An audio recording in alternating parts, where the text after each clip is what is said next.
কোন ধরনের নির্বাচন এই মুহূর্তে এই সরকারকে দায়মুক্তি দিতে পারে?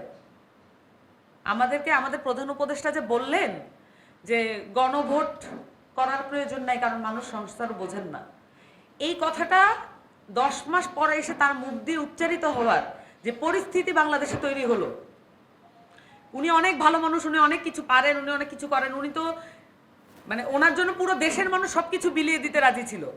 উনি নোবেল পুরস্কার ট্যাক্স ফ্রি করতেছেন, উনি এসে মামলা ওনার নিজের প্রতিষ্ঠানের মামলাগুলো উইথড্র করতেছেন, ওনার জন্য পুরো দেশের মানুষ সব কিছু দিয়ে দিতে রাজি, উনি হচ্ছে নিজের জায়গাগুলো দেখতেছেন। এগুলো তো আর যখন এটা ঘটে তখন হচ্ছে সকল পলিটিক্যাল পার্টি খুব অ্যালার্ট হয়ে যায়, সকল রাজনৈতিক পক্ষও খুব অ্যালার্ট হয়ে যায়। তাহলে তো আমাদের নিজেরটা দেখা উচিত।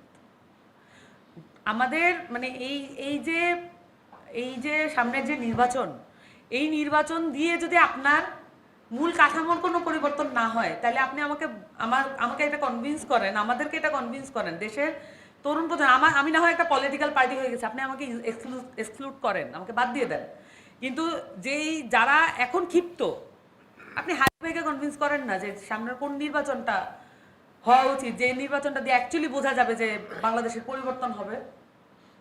বাংলাদেশে তো একটা নতুন সংবিধান দরকার, আপনার একটা নতুন শাসনতান্ত্রিক কাঠামো দরকার, আপনার একটা নতুন আইন কাঠামো দরকার।